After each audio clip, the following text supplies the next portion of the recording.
The morning this morning is Biden is sending over 12,000 U.S. troops aboard 10 warships in advance to the Middle East. I don't know if you've heard, but men and women across the nation are being called up, ready for deployment. I don't recall that Congress has said anything yet. So here's what they're doing, folks. They're getting their troops ready. They're getting everything in place so they can be in harm's way. Why? For an excuse to start a war. Congress can't do it. They won't do it. But they're going to put everybody they've got in the back seat with your brother and then stick their finger this close to his face and go, "I'm not touching you. I'm not touching you.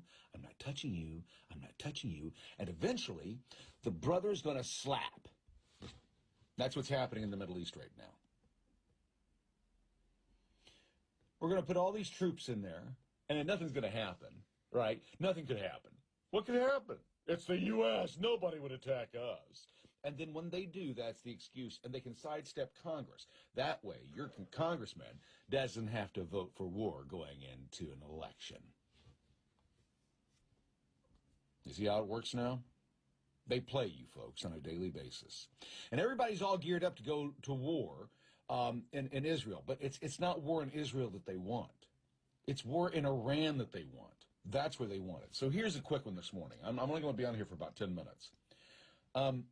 Folks, what they're sending to the Middle East is coming back home through our back door. If you don't realize that what's going to happen is going to happen quick, and it's going to be a cascade event, trust me. This is not something I'm coming on here to tell you that I want to scare you with. I want you to be prepared. It's getting bad.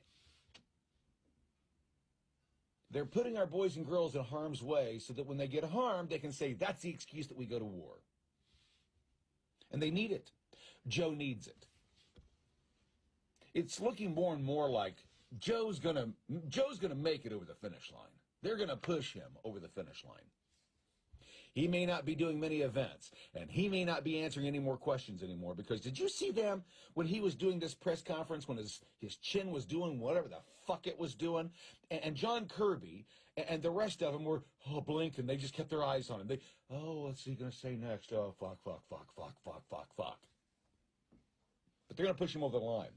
And here's what I expect to happen in the next few weeks. We thought it was possible. We've done all the shenanigans back and forth and all of the war gaming back and forth. And the most realistic thing to happen is Joe's going to win the election with even more votes than he had in 2020.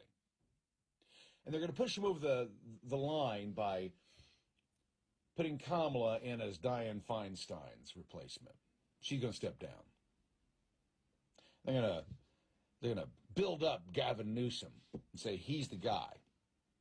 Gavin Newsom becomes our next president. Joe's going to get elected. Gavin Newsom's going to be his VP.